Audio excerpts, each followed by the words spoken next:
When my son told me he wasn't expecting me for Christmas, I stopped paying the mortgage. Have you ever felt like you don't belong in your own home? That's exactly how I felt when my son casually said, "We weren't expecting you for Christmas anyway."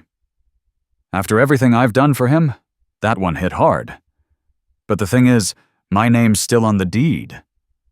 And this month, I canceled the mortgage payment. Sometimes you've got to show people where they stand. Ever been in a situation like that? Stick around. I've got a story to share. 3 years ago, after my wife Margaret passed away, I sold our old house and moved in with my son Marcus. He's 42, works at a big finance company downtown. His wife Jessica is 39, manages people at her office. They have 2 kids I adore, Emma, who's 11, and my 8-year-old grandson.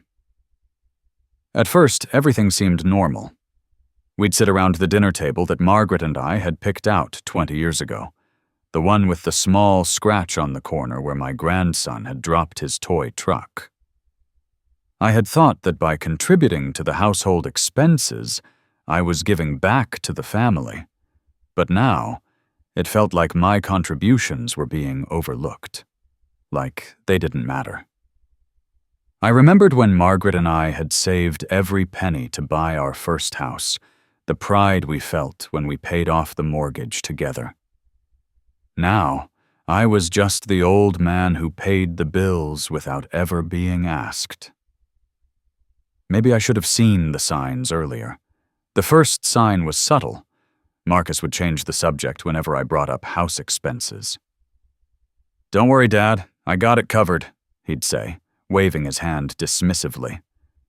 But his eyes wouldn't meet mine.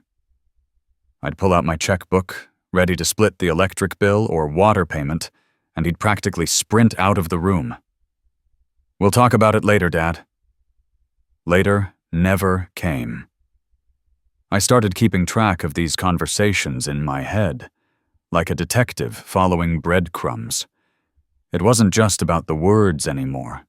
It was the way Marcus avoided my gaze when I spoke about finances, the way Jessica smiled, but her eyes were always elsewhere. Was he being considerate, letting his old man take it easy? Or was something else going on here?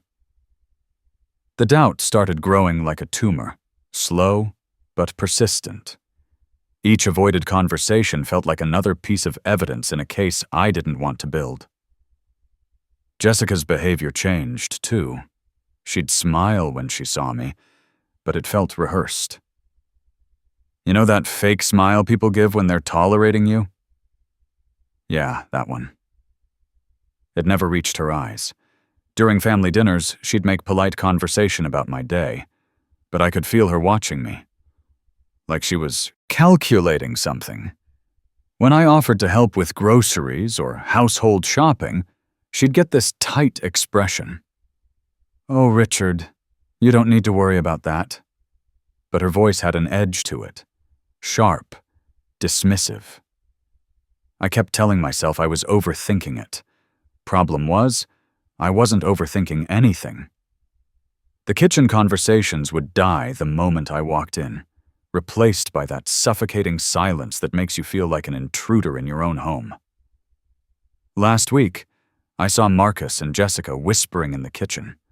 When I walked in, they went silent so fast it was almost comical. Jessica quickly shoved some papers into a drawer, acting like nothing happened. "Just going over Emma's school schedule," she said. But Emma's schedule was stuck to the refrigerator with a magnet, same place it had been for months. I nodded and made myself coffee in the same mug I'd used every morning since moving in. The silence in the house felt like a physical weight pressing against my chest. I couldn't shake the feeling that I was the subject of every conversation, even though no one was saying a word to me. It was a suffocating, invisible exclusion that wrapped around my chest like a vice. I started wondering if I was losing my mind, or if something was really wrong here. The paranoia was eating at me, gnawing at my sleep, making every family moment feel like performance theater. The key incident happened yesterday. I came home from my weekly visit to Margaret's grave, feeling melancholy as always. My key wouldn't work. I stood there on the porch, fumbling with the lock like some confused old man. Marcus opened the door looking embarrassed, his face flushed. "Oh, Dad, I changed the locks but forgot to make you a key." He handed me a new one, but his hand was shaking slightly. I asked him why he changed them in the first place. "Security," he mumbled, not meeting my eyes. "Security from what? We live in the safest neighborhood in town. Kids ride their bikes until dark. The most exciting crime we've had was Mrs. Patterson's garden gnome going missing." His explanation felt hollow, rehearsed, like he'd been practicing it in the mirror. I stood there holding the new key in my hand, staring at the door. The door I'd helped Marcus pick out 3 years ago. The brass handle, now tarnished, felt like a barrier between me and the family I had built this house for. I wondered when it had stopped feeling like home and started feeling like a place where I was just living. That's when I started feeling like an outsider in my own house. Was I being too sensitive, or was something really wrong here? The question haunted me through dinner, through the evening news, through my sleepless night. Every interaction felt measured, calculated, like they were all reading from the same script, and I hadn't been given my lines. That night, I couldn't sleep. I got up for a glass of water and heard Marcus on the phone in his home office. The door was cracked open just enough for his voice to carry. "Yeah, Dad's staying with us. No, we weren't expecting him for Christmas anyway. The kids just want to come with us." My heart stopped. This wasn't the first time I felt left out, but hearing it said so casually, like I didn't matter at all, that hit different. I stood in the hallway where I'd hung my favorite photo of Margaret and me from our wedding day. Someone had moved it to a less prominent spot near the coat closet. When had that happened? How had I not noticed? The realization felt like another small betrayal, another sign that I was slowly being erased from their lives. I'd been making excuses for their behavior, telling myself they were just busy with work and kids. Young families have stress. Money's tight for everyone these days. But standing there in the dark, listening to my son dismiss me like an unwanted houseguest, something shifted. Maybe it was time to stop being so understanding. I realized I'd been living in their house, not ours, despite what the deed said. Despite the fact that my name was on every mortgage payment for the past 3 years. Despite the fact that I'd contributed more to this household than anyone else. The photo of Margaret seemed to stare back at me, and I could almost hear her voice asking what I was going to do about it. I stood there in the dark hallway, and one question kept haunting me. Was I still their father, or just an unpaid house sitter they were stuck with? The next morning, Marcus called with the news. "Dad, Jessica's family invited us to Florida for Christmas. Their house is packed, so you should stay home and look after things here." His words hit me like a punch to the gut. It wasn't a request, it was a statement. No consultation, no consideration, just a cold, matter-of-fact dismissal of me. It was as if I wasn't even part of the family anymore. The casual way he said it, like he was asking me to water the plants, made my stomach drop. No discussion, no, "Would you mind?" Just a fait accompli. I was the house sitter, again. The phone call lasted exactly 2 minutes and 17 seconds. I know because I watched the clock, counting down the moments of my exclusion. I hung up the phone and stood in the living room, the same room where Margaret and I had spent countless hours choosing the perfect paint color for the walls, picking out the furniture that would become the heart of our home. Now I felt like an outsider in my own space. The couch where Margaret used to sit and read was still there, but it no longer felt like a place of comfort. The couch where Margaret used to read her mystery novels every Sunday afternoon was still there, but it felt foreign now. Being excluded from family Christmas felt like a punch to the gut. Thought about all those Christmases I'd hosted when Marcus was growing up. How I'd spend weeks decorating the house, string lights until my back ached, cook Margaret's famous stuffing recipe that took 2 days to prepare properly. Now I wasn't even worth a plane ticket. Apparently, watching an empty house was my contribution to the family holiday spirit. The irony wasn't lost on me that I'd become the ghost of Christmas past in my own story. Instead of lashing out or confronting them right away, I decided to dig deeper. I would watch, observe, and gather information. I had built this house, this life. But now it seemed I had to build something new, something stronger on my own terms. Something was off about this whole situation, and my architect's mind needed answers. I checked my online banking and looked at the mortgage payments. The pattern was disturbing. Marcus had promised to contribute every month when I moved in, but this month he hadn't sent any money. Actually, looking back through the statements, he'd been contributing less and less over the past year. First it was $800 a month, then $600, then $400. This month, $0. The decline was so gradual I'd barely noticed it happening, like watching a sunset in reverse. I pulled out my reading glasses, the ones Margaret bought me for my 60th birthday, and went through every transaction methodically. The numbers didn't lie, even when I wished they would. $1,250 every month for 36 months. $45,000 I'd paid while they lived comfortable lives on my dime.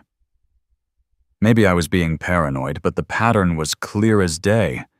Was I just an old man being taken advantage of? Or was there something bigger going on here? My hands were actually shaking as I printed out the statements.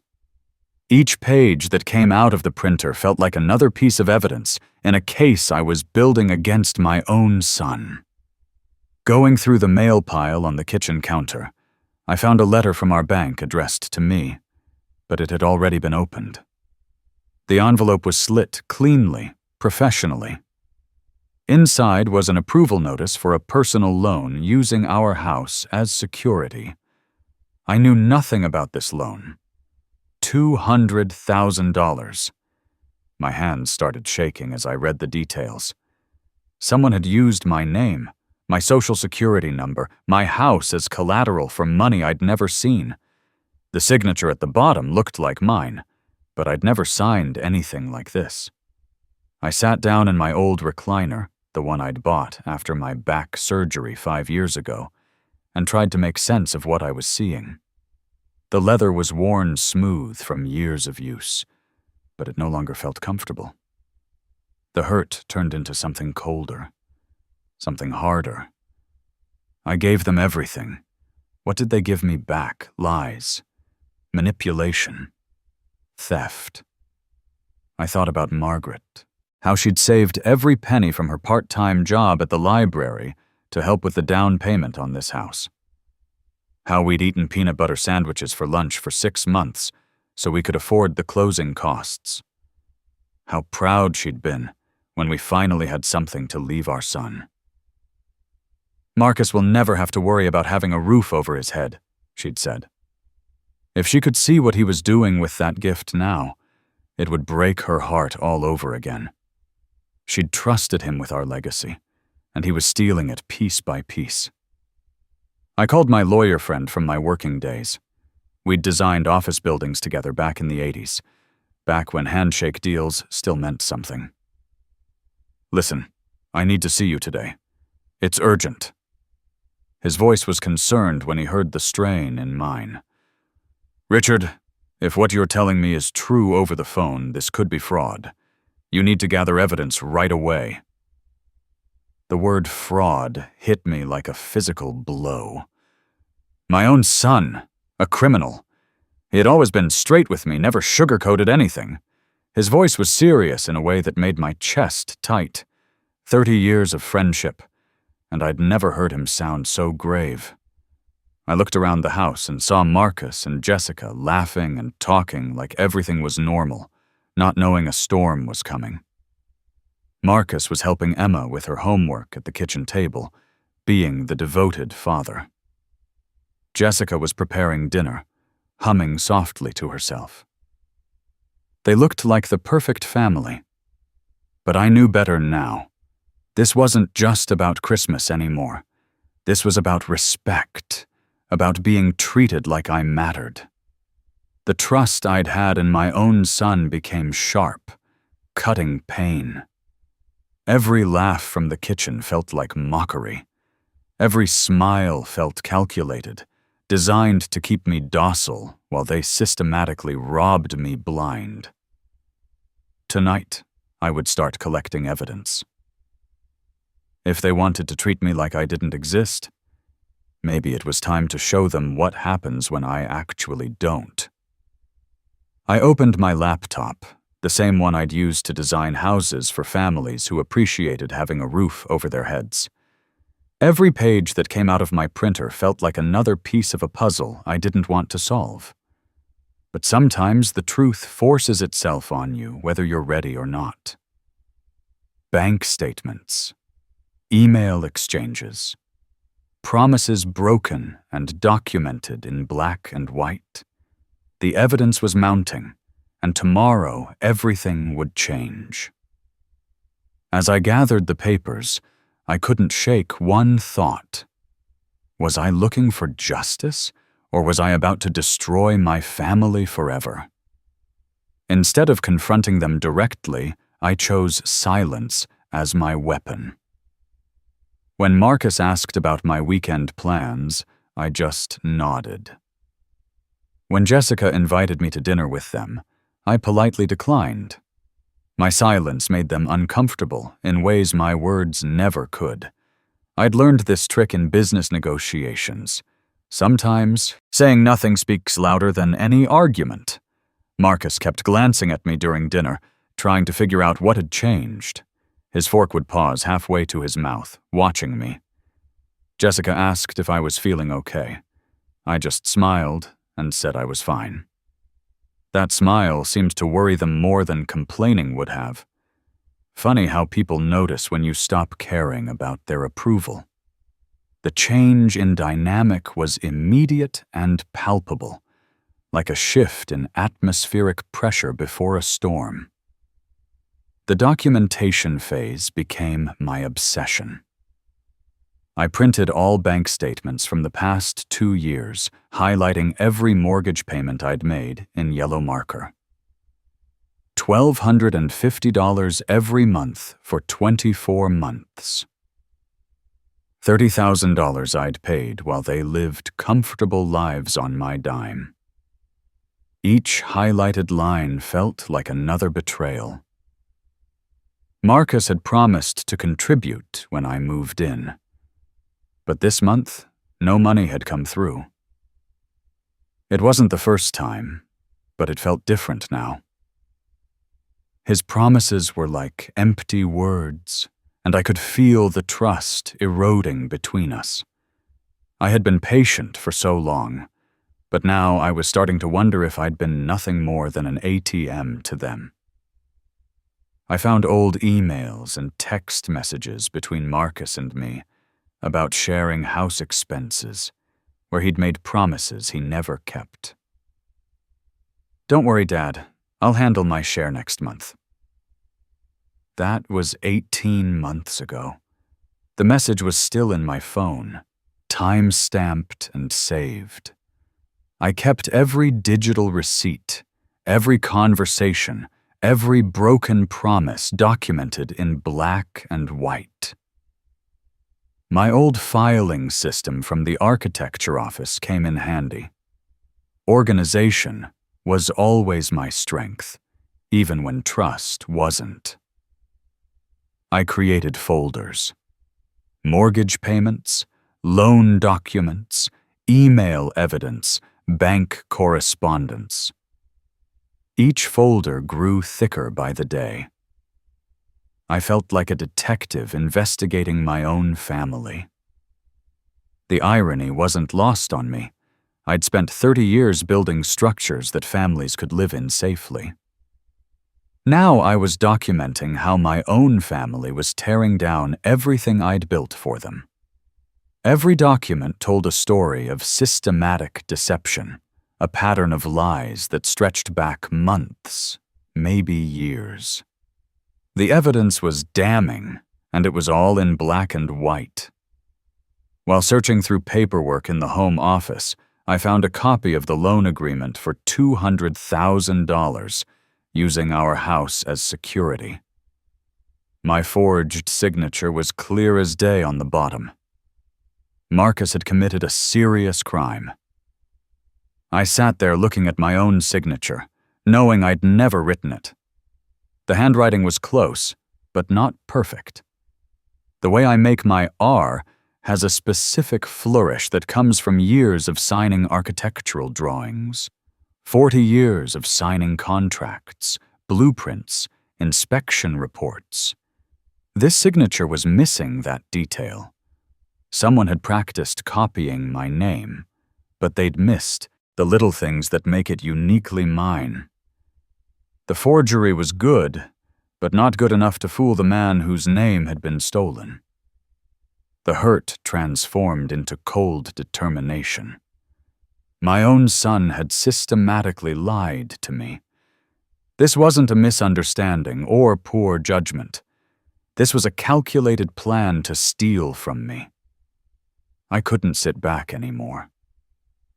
The longer I waited, the more I realized they didn't see me as a father anymore. I was just a liability, an old man who could be pushed aside when he wasn't useful. But I was done being passive. I would find the truth, no matter what it took. How long had he been planning this? Weeks? Months? Had he been discussing this with Jessica over dinner while I sat in my room, believing I was part of their family?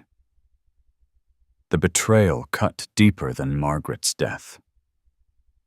At least when she died, it wasn't by choice. This was deliberate, premeditated. My own flesh and blood had decided I was worth more to them as a victim than as a father. I called my lawyer friend again and requested an urgent meeting. I need to know all my legal options, and I need to know today. He squeezed me into his schedule that afternoon. His office still had the same leather chairs and mahogany desk from when we were young men building careers together. Photos of projects we'd worked on lined the walls. Simpler times, when people's words meant something. "Richard, this is textbook fraud. Your son could face serious jail time if you press charges." The weight of those words settled on me like a heavy blanket. Jail time. My own son. But then I thought about Margaret's wedding ring sitting in my dresser drawer, how we'd saved for months to buy this house, how we'd planned to leave something good for our children. The legal implications were staggering, and the personal cost would be even higher. Maybe Marcus had forgotten where all this came from. Maybe he'd forgotten the sacrifices, the overtime hours, the weekend work, the vacations we didn't take so we could make extra mortgage payments, Margaret working at the library for minimum wage just to help with the bills. Also, we could have something to pass down, something secure, something that would give our family stability for generations. And this is what he did with that gift. Stole from it, lied about it, treated me like an obstacle to his inheritance instead of the man who made it possible.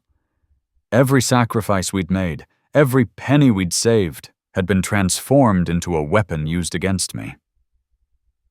That evening, Marcus asked, "Dad, are you okay? You've been really quiet today." I looked straight at him and smiled. "Just thinking about things?" That smile made Marcus uncomfortable. He could sense something had changed. but he didn't know what. Jessica came into the room, and the tension was thick enough to cut. They kept exchanging glances, like they were having a silent conversation. Wasn't part of. Their guilty looks were almost comical. Almost. I excused myself and went to my room, where Margaret's picture still sat on my nightstand. That night, I pored over the bank statements, the numbers blurring before my tired eyes. I went through every transaction, highlighting the months when Marcus promised money but didn't follow through. The more I looked, the more I saw a pattern. A lie, repeated over and over again. They thought I wouldn't notice. But I did. I realized tomorrow was the mortgage payment deadline. For years I'd been automatically paying, with Marcus promising to contribute his share. Not this time. Lying awake that night, staring at the ceiling, I made a choice that would change everything. Tomorrow, instead of paying the mortgage, I was going to let them discover what happens when you bite the hand that feeds you.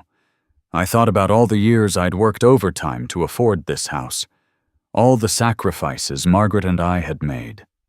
They treated it like it was already theirs, like I was just keeping it warm until they could take full possession. Morning came, and I sat with my coffee, cursor hovering over the cancel payment button, wondering if this was justice, or if I was becoming the villain in my own story. As I clicked the cancel payment button, something inside me shifted. The usual feelings of guilt, the hesitation, they were all gone. There was no regret, just cold satisfaction. It was the first real step I had taken in reclaiming my dignity. For years I had worked tirelessly for this house, sacrificed so much, and now it was mine to control again. No one could take that from me anymore. The cursor blinked on the screen as I stared at the payment portal, thinking about all the sleepless nights Margaret and I had spent planning this purchase. The bank sent a confirmation text. Payment canceled successfully. For the first time in months, I was making a decision about my own house without asking anyone's permission. The power shift was immediate and intoxicating. I made my usual breakfast, scrambled eggs and toast, same as I'd done every morning for 3 years. But today felt different, charged with electricity. The routine felt different now, like I was finally cooking in my own kitchen instead of being a guest at someone else's table. Every movement felt deliberate, purposeful, like I was preparing for war. Marcus and Jessica went about their daily routines, completely unaware of what I'd done. Marcus even asked if I needed anything from the store. The concern in his voice almost made me laugh.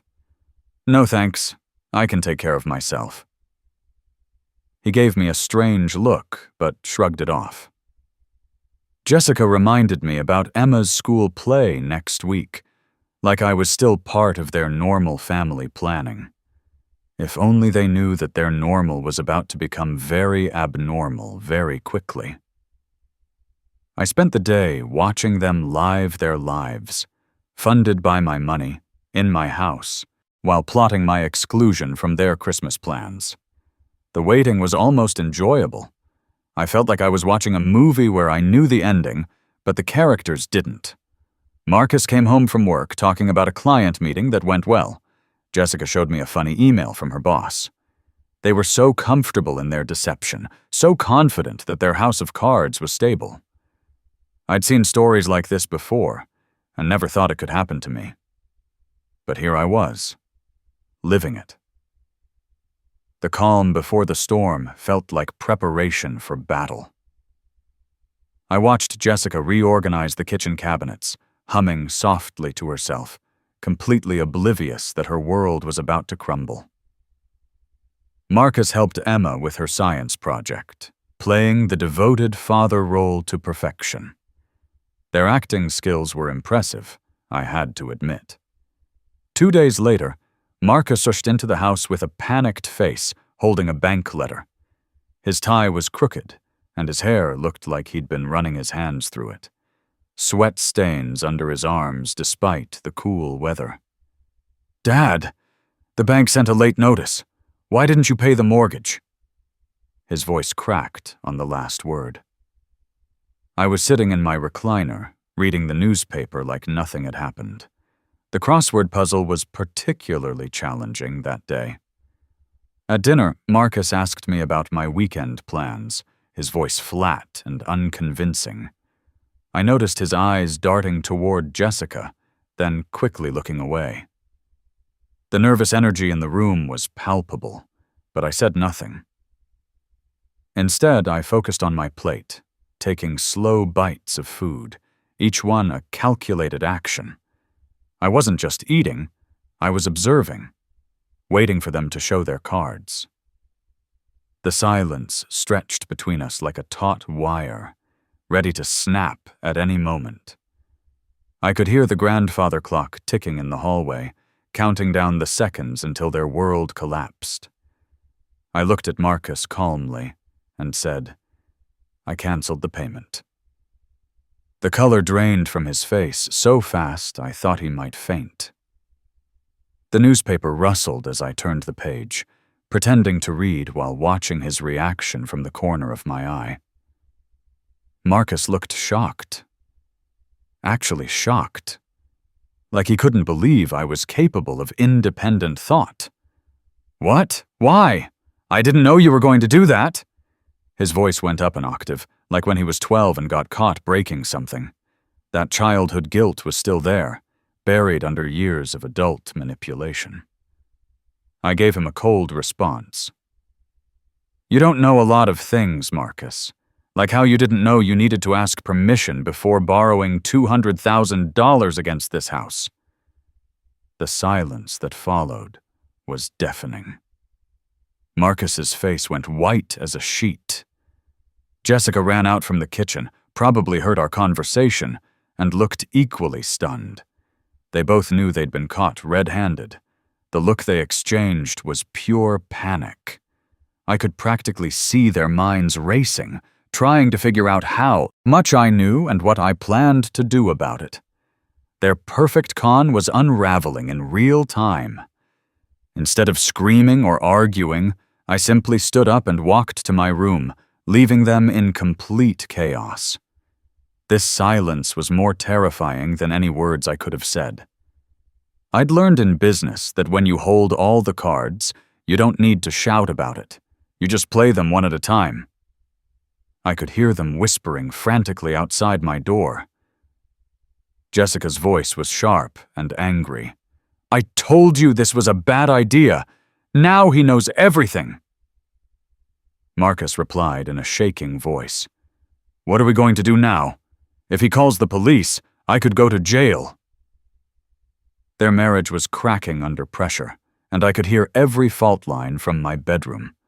The stress was eating them alive. While they panicked, I methodically organized all my evidence, the forged documents, email trails, and payment records. Tomorrow, we were going to have a very different kind of conversation. For the first time in years, I held all the cards. They couldn't ignore me anymore. They couldn't treat me like old furniture. Every decision they made now depended on what I chose to do next. The power dynamic had completely reversed. As the confirmation message flashed on the screen, "Payment canceled successfully," I leaned back, letting the moment sink in. I wasn't sure what would happen next, but something had shifted, and I knew one thing for certain. This was the moment everything changed. The power dynamics in this house had just flipped. No more being treated like an outsider. No more pretending I didn't matter. I clicked cancel on the mortgage payment, and for a brief moment, everything seemed to go still. My heart raced, but I didn't feel fear, just a cold, quiet certainty. The screen confirmed my decision, and I sat back, waiting for the storm to come. Tomorrow, Marcus and Jessica would realize that I was done being passive. The silence that followed felt heavier than anything I'd ever felt before. I thought about Margaret's voice, how she'd always told me to stand up for myself when people tried to take advantage. "Richard," she'd say, "sometimes you have to show people what you're made of." Well, Margaret, they were about to find out exactly what I was made of. The house creaked around me, settling into the night. But I felt more awake than I had in years. Every fiber of my being was alert, ready for the confrontation that would come with dawn. I heard Jessica on the phone with someone, her voice stressed. "We might need a lawyer." And I smiled, wondering if they knew I'd been ready for that step all along. I placed a thick envelope on the dining room table. Bank statements, email exchanges, and a copy of the loan agreement with the forged signature. Then I waited for Marcus and Jessica after the kids went to bed. Emma and my grandson were upstairs doing homework, completely unaware that their family was about to implode. I sat in the same chair where I'd helped with math homework just last week, where Emma had shown me her art project about family trees. The irony wasn't lost on me. Our family tree was about to lose some major branches. The envelope sat there like a bomb waiting to explode. I'd organized everything meticulously. Bank statements on top, with my mortgage payments highlighted in yellow. Email exchanges next, showing Marcus's broken promises about contributing to expenses, and at the bottom, the coup de grace, the forged loan documents. $200,000 stolen with my signature. I'd even included a magnifying glass so they could see the differences in handwriting. I was thorough. I was prepared. I was done being a victim. Marcus saw the envelope and asked in a trembling voice, "Dad, what is this?" I looked at Marcus calmly, but there was a fire burning inside me. "I canceled the payment," I said, my voice steady but carrying the weight of years of betrayal. Marcus went pale.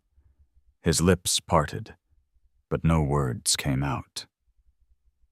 The silence stretched on, thick with the tension I'd been avoiding for so long.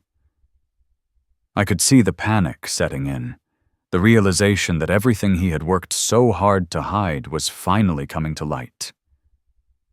I calmly replied, "Evidence of everything you've done, including forging my signature to steal money from me." The word steal hit him like a physical blow. He actually stepped backward. Jessica's hand flew to her mouth. They both stared at the envelope like it contained a bomb, which in a way it did. Marcus tried to justify his actions. "Dad, I was going to pay it back. I just needed money for an investment opportunity, then I'd have enough to pay you back with interest."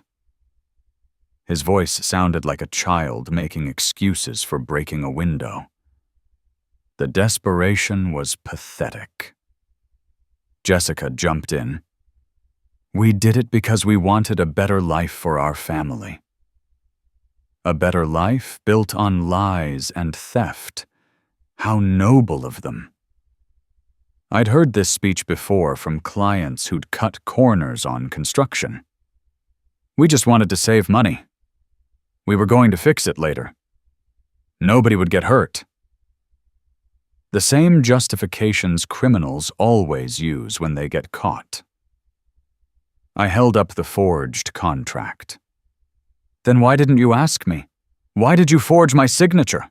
Why did you tell everyone I gave you this house?" Each question hit them like a separate punch. They had no answers because there were no good answers. You can't justify fraud with good intentions. Marcus started pacing, running his hands through his hair. Jessica sat down hard in her chair, looking like someone had told her the world was ending. Maybe, for them, it was. I watched them squirm and felt absolutely nothing. The man who raised Marcus, who taught him to ride a bike and throw a baseball, was disappointed beyond words. But the homeowner who'd been systematically robbed? He was coldly satisfied. Jessica stormed into the room, her face flushed, her hands shaking slightly as she reached for a glass of water. She had heard the words. She knew what I'd done. But she wasn't prepared for the storm that was about to hit. She opened her mouth, but the words wouldn't come. She just stood there, looking between Marcus and me, trying to figure out what to do next. I could see her panic, but there was something else, something darker. A flash of guilt, perhaps. Then Marcus lost control and blurted out the truth. "Because you don't need a house this big anymore. You're old. You should live simply. We're young. We need money to build our careers. Emma and my grandson need space to grow up in." That sentence revealed everything. Marcus didn't see me as a father who deserved respect. He saw me as an obstacle to be managed until he could take what he wanted. The mask finally came off. All the "Dad, don't worry about it," and "We've got everything handled" was just management speak for "We're waiting for you to die so we can inherit everything." Jessica grabbed his arm, trying to shut him up. But it was too late. The truth was out there, ugly and raw and unforgivable. "You're old. You should live simply." Like being old meant I didn't deserve dignity. Like surviving 65 years meant I should be grateful for scraps from my own table. Like building a life and a career and a family meant nothing once I crossed some arbitrary age threshold. The contempt in his voice was breathtaking. I found it in the pile of papers, an official loan agreement for $200,000 with my signature at the bottom. But as I studied it more closely, something felt wrong. The signature was mine, but the flow was off. The way the R looped was all wrong. The flourish that I'd always added was missing. Someone had carefully copied it, but it wasn't me. The reality of the situation hit me like a slap. This wasn't a mistake. This was fraud. After that confession, the room went dead quiet. Marcus and Jessica realized they'd revealed their true feelings about me. I just stared at them, then stood up slowly. 30 years of marriage to Margaret, 42 years of raising Marcus, and this is what it came to. Being told I was too old to deserve my own house. I called my lawyer friend. We're meeting Monday with lawyers. I left the room, leaving them in complete shock and panic. Their panic wasn't my problem anymore.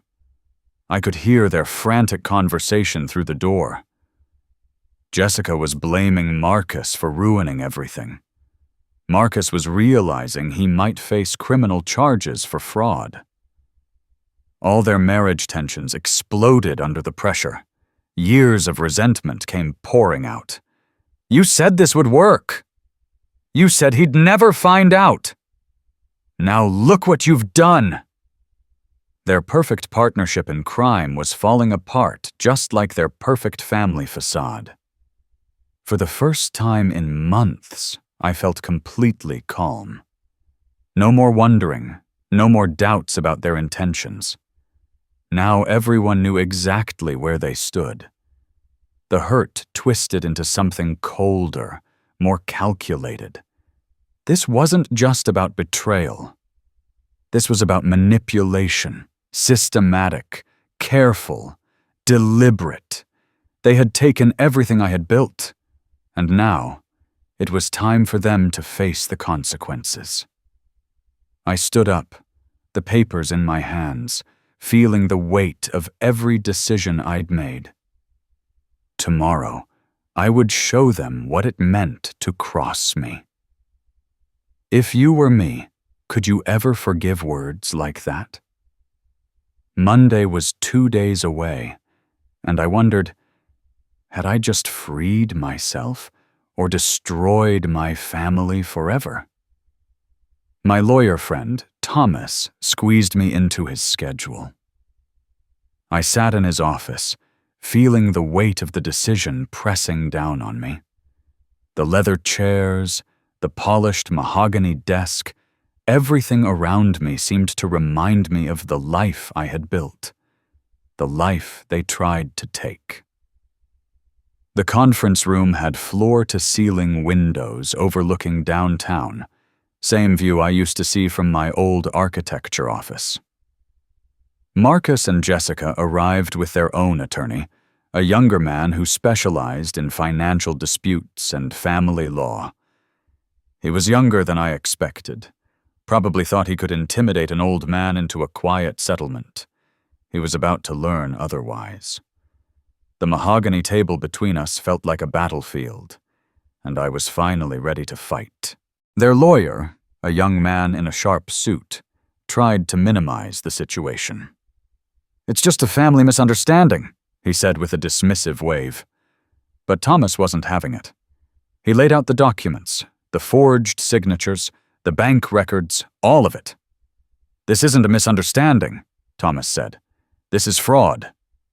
The lawyer's face changed, the arrogance fading. Thomas countered with concrete evidence of the forgery and unauthorized borrowing. He laid out the documents like a prosecutor presenting a murder case. Bank statements, email trails, the forged signature under a magnifying glass. "This isn't poor communication, counselor. This is fraud, identity theft, elder abuse. Your client committed multiple felonies." The younger lawyer's confident expression started to crack. Marcus was sweating, despite the air conditioning blasting through the room. His shirt clung to his back, and his nervous glances at me didn't go unnoticed. Jessica, sitting beside him, was practically shaking. Her hands were twisting the edge of her dress, and every time she looked at the papers in front of her, she seemed more and more defeated. They had no idea how much trouble they were in. The calm in the room was the calm before the storm. Jessica kept dabbing her eyes with tissues, but I noticed she wasn't actually crying, just making the motions. Performance tears for the lawyers. Thomas explained that forging signatures for loans was fraud, a criminal offense, not just a civil matter. Marcus could face jail time, not just financial penalties. In this state, financial elder abuse carries a sentence of up to 10 years in prison, Thomas said matter-of-factly. Plus restitution, plus damages, plus legal fees. I watched Marcus do the math in his head. 10 years. His career would be over. His reputation destroyed. Emma and my grandson would visit their father in prison. The weight of real consequences was finally hitting him. Their attorney asked for a 5-minute break to consult with his clients. I could see them through the glass conference room walls, their lawyer talking rapidly while Marcus and Jessica looked increasingly desperate. Jessica was crying now. Real tears this time.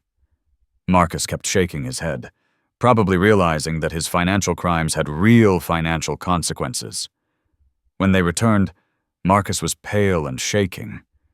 He looked at me with something that might have been genuine remorse, but was probably just terror. "Dad, if I get a criminal record, my career is over. What about Emma and my grandson?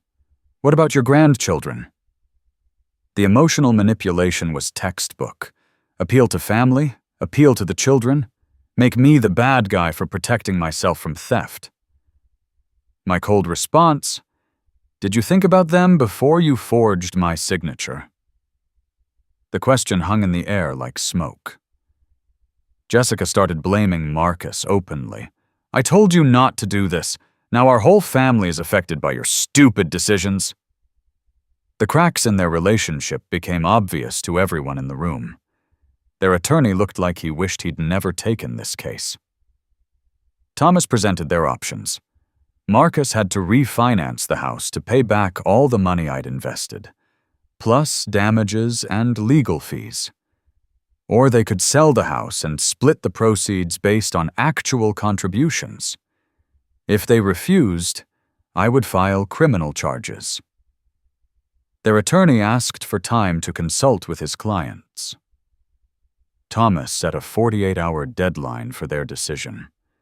Marcus started pacing, running his hands through his hair, his eyes darting around the room as if looking for an escape. Jessica followed his movements with her gaze, her lips trembling. "What are we going to do?" she whispered. But Marcus didn't answer. He was too busy calculating, figuring out how much he could salvage. "You can't fix this," I said, my voice low but firm. "You made your bed. Now, you have to lie in it." I stood up, looked at Marcus one final time and said, "You made your choice when you stole from me. Now live with the consequences." As we left the law office, I could see the full impact hitting them. This wasn't just about money anymore. Their marriage, their reputation, their future, everything was falling apart. Marcus had gambled everything on easy money and lost. Jessica was realizing that her comfortable life was built on quicksand. They didn't have the money to refinance. Selling the house was their only option, which meant losing their dream home and moving somewhere smaller and cheaper. Everything they'd tried to steal from me was slipping through their fingers. Marcus showed up at my door, looking worn and broken. He had lost everything: his marriage, his job, his dignity. He looked older than I remembered, like the weight of his mistakes had aged him years. "Dad, I've lost it all," he said, his voice cracking. But even as he spoke, I felt a calmness inside me that I hadn't known in years. "You didn't lose everything, Marcus," I replied. "You lost the trust that I gave you. And that's something you'll have to work to get back." 6 months later, Marcus showed up at my door. He'd lost weight and looked years older. The divorce was finalized. He was living in a small apartment, working a lower-paying job at a smaller firm. His reputation preceded him everywhere he applied. "Dad, I lost everything. Jessica, the kids most of the time, my career prospects. I know I deserve it all, but I miss having a father in my life." The desperation in his voice was genuine this time. Real consequences had taught him what manipulation never could. Actions matter. "Marcus, you didn't lose a father. You threw one away when you decided I was worthless except for what I could give you. Now you want me back because you need something again. Real relationships don't work that way." As I sat in my garden, watching my grandkids play and my friend help me with dinner, I realized sometimes winning is walking away with your dignity intact. I've learned to stop accepting less than I deserve. If you've ever felt the same, share your thoughts with me. And if you appreciate this story, hit the thanks button to show your support. It helps me share more stories like this.